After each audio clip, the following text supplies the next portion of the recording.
Illustration by Guy Billout. Considering how likely we all are to be blown to pieces by it within the next 5 years, George Orwell wrote in late 1945, the atomic bomb has not roused so much discussion as might have been expected. Orwell was grappling with the political implications of the new weapon, about 2 months after the U.S. bombing of Hiroshima and Nagasaki killed more than 100,000 people. If atomic bombs were cheap to build, he thought they might level differences in power between nations. But since the costs of production were so high, he anticipated instead the creation of only a few atomic superstates.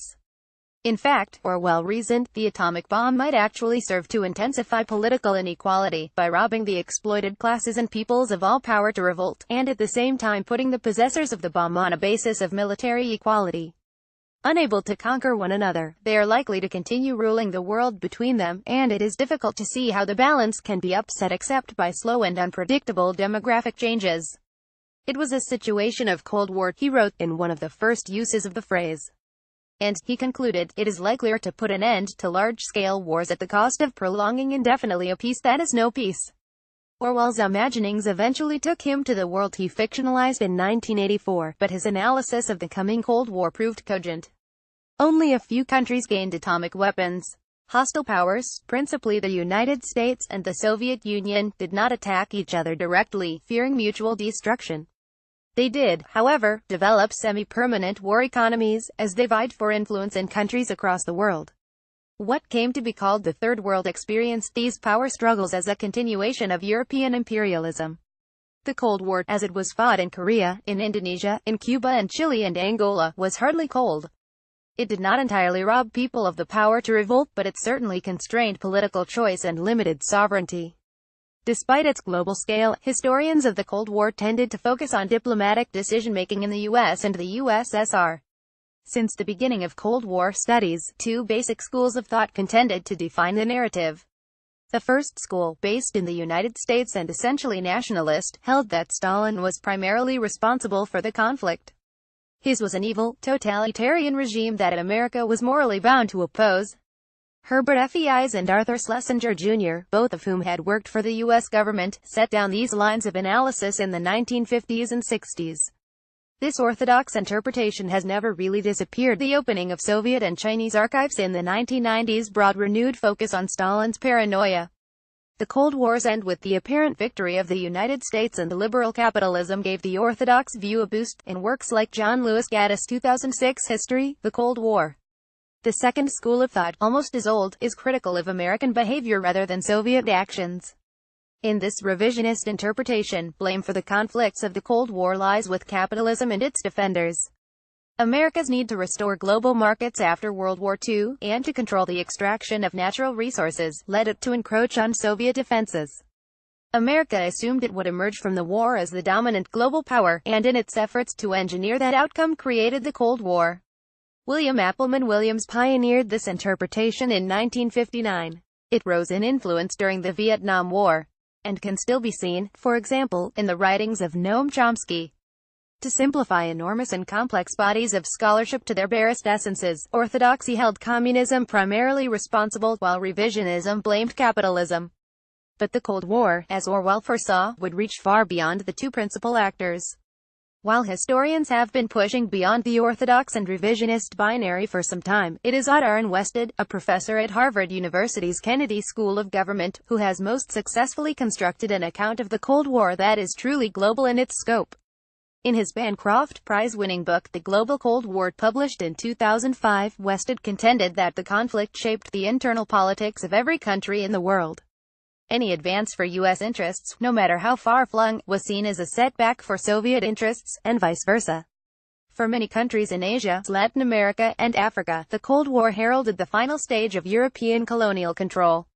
Civil wars in Korea, Ethiopia, and Nicaragua took on international dimensions and attracted international support.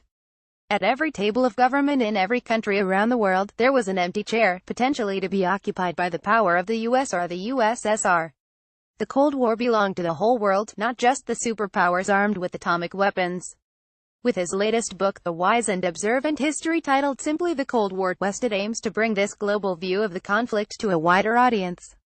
The new book provides a more comprehensive account of the Cold War than his earlier work, tracking its repercussions in every corner of the world, and spends less time in debates with other historians. It also arrives at a moment when we must grasp the dynamics of the Cold War if we want to understand some of today's most urgent developments, from North Korea's acquisition of long-range nuclear missiles to the rise of socialist movements in Western democracies. Although the Cold War is receding into the past, roughly half the world's population is too young to have memories of it. We are still living in its shadow and trying to discover the possibilities created by its end. Unlike a shooting war, with an opening battle and a closing treaty, the Cold War's beginning and end have always been shrouded in mist. There is general agreement that it started between 1945 and 1948, and ended between 1989 and 1991. Tensions ran especially high from the end of World War II in 1945 to the Cuban Missile Crisis in 1962, then relaxed somewhat, only to rebound in the 1980s. But throughout those 4+ decades, the threat that atomic warfare would destroy human life loomed large. Wested has long argued that we should take a broader view of the roots of the Cold War. For him, its distinctive feature was the competition between capitalism and communism. In his earlier book, he placed the beginning of the Cold War in the Russian Revolution of 1917. In this sense, Wested's concept of the conflict mirrors what the British historian Eric Hobsbawm described as the short 20th century, the period, lasting from 1914 to 1991, marked by global competition between capitalist and communist states. In Wested's view, capitalism and communism presented two opposing visions of modernity, each rooted in the transformation in the early 20th century of the United States and Russia into empires with international missions. The competition was for the society of the future, and there were only two fully modern versions of it: the market, with all its imperfections and injustices, and the plan, which was rational and integrated. Soviet ideology made the state a machine acting for the betterment of mankind, while most Americans resented centralized state power and feared its consequences. The stage was set for an intense competition, in which the stakes were seen to be no less than the survival of the world. The Cold War: A World History by Darren Wested. Basic Books, 720 pp. $40, with its early start date and its focus on ideology. Wested's new history of the Cold War follows many familiar beats, but includes some unexpected fills. Cooperation between the United States and the Soviet Union during World War II, never carried out with much trust, deteriorated into post-war conflict as the USSR expected capitalism to experience a crisis, and America feared the same. Tensions heightened as the United States attempted to contain Soviet expansion, and the USSR constructed a defensive perimeter in Eastern Europe. The new states of the Soviet bloc excluded hostile forces from government, which meant suppressing the right, splitting the left, and putting loyal communists in charge of minority governments that would necessarily have to depend on Moscow and rule by force. In Western Europe, the United States faced a similar challenge. Needing to ensure a return to viable capitalism, administrations from Truman on also split the left, ignored the crimes of the right, and worked to bar communists from power. The United States, however, could accommodate a broader range of outcomes in Europe than the Soviets could.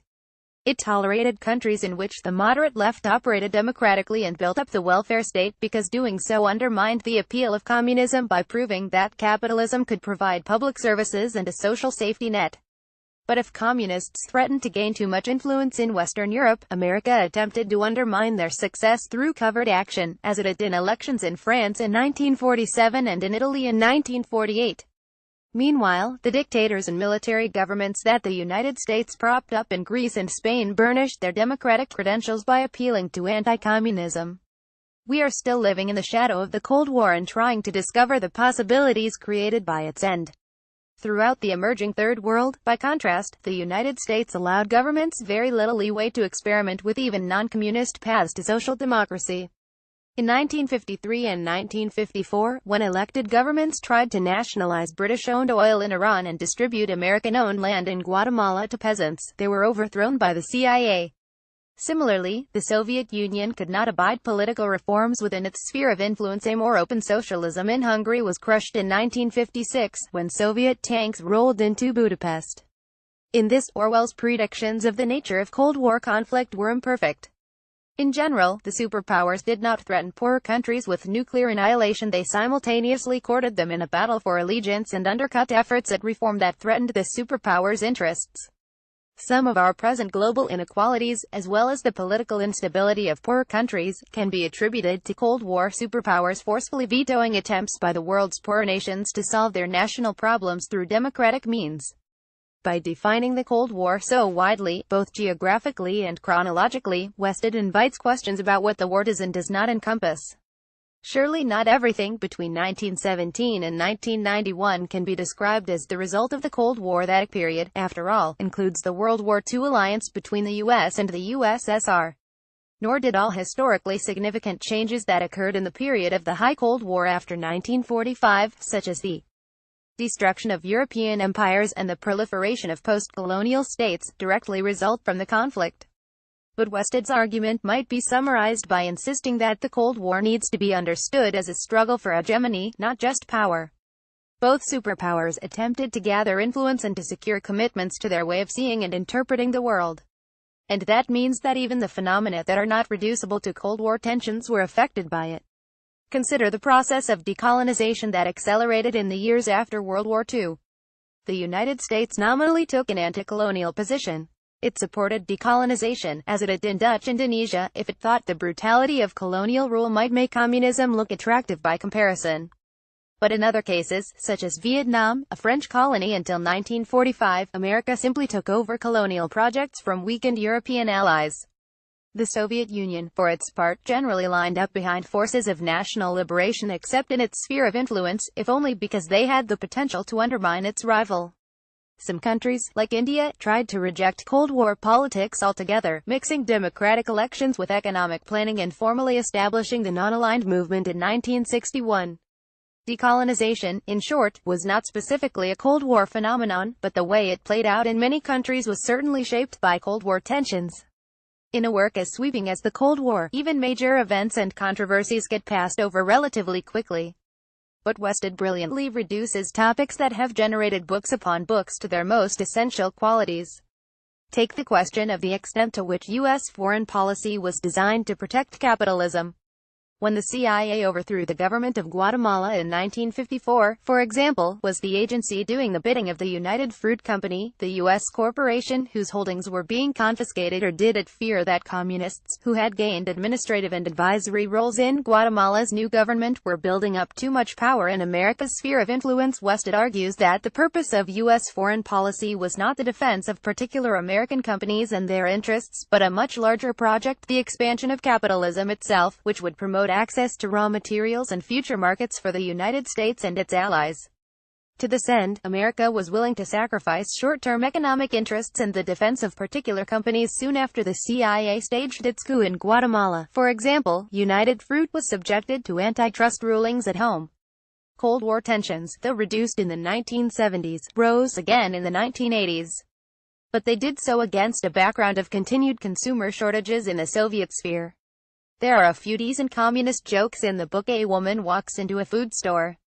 Do you have any meat? No, we don't. What about milk? We only deal with meat. The store where they have no milk is across the street. At the same time, economic recovery in the capitalist world, combined with increasingly globalized telecommunications, advertised the West's advantages far more effectively than any propaganda.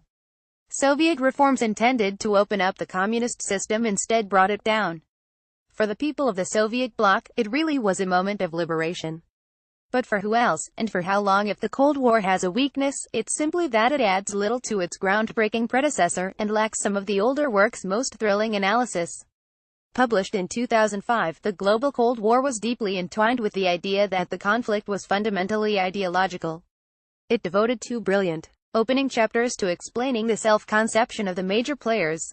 America's vision centered on a belief in personal liberty, inseparable from private property, and a skepticism toward centralized power, while the Soviet Union's vision was based on a rejection of the market. Each side believed that following its model would better humanity. This reading of the Cold War reflected its own ideologically embattled times 4 years after the attacks of September 11, and near the peaks of the wars in Iraq and Afghanistan. The United States was once again embroiled in a conflict that it presented as an ideological clash, this time between Western liberalism and radical Islam. The rhetoric of the War on Terror wasn't just an analog to the rhetoric of the Cold War. It allowed the United States to continue pursuing a neo-colonial agenda in the Middle East and Central Asia. Wested reminds the reader that September 11 was a form of foreign intervention in the West, a reversal of the traditional pattern, and one that was likely to continue into the future. The war was waged over great ideas, but it was won, Wested argues, on the fields of production statistics. If there has been a shift in Wested's reading of the Cold War since 2005, it is toward the view that the West won because it was materially, not ideologically, stronger. The battle was waged over great ideas, but it was won on the fields of production statistics.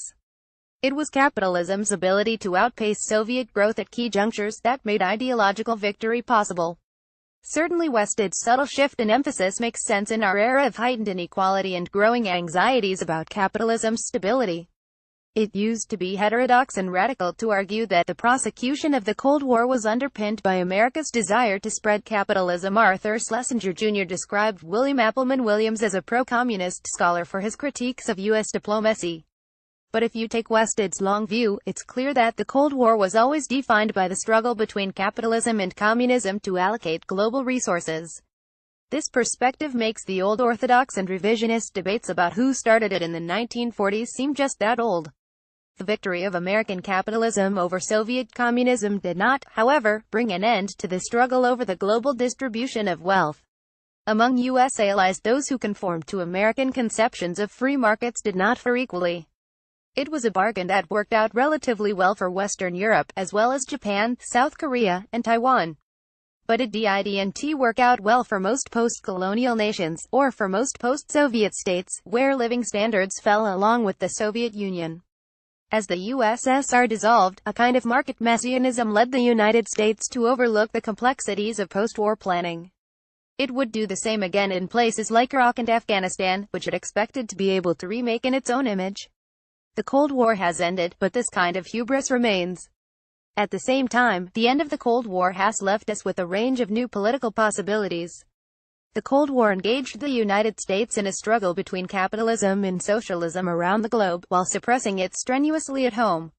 But nearly 30 years later, popular support for socialism is emerging as a serious political force in the West. A 2016 survey found that only 42% of millennials in the United States said they supported capitalism, versus 51% who say they reject it.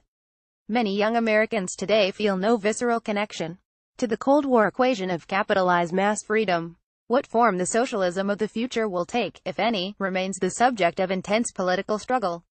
But it will be worked out in a fundamentally post-Cold War environment, in which the nightmarish aspects of Soviet communism no longer exist, either as a boogeyman to be used to suppress AFT, or as a goad to inspire capitalism to defensive reforms.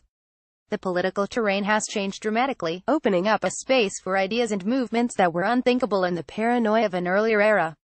Wested, like any good historian, is aware that his analysis of the past is situated in its own place in history.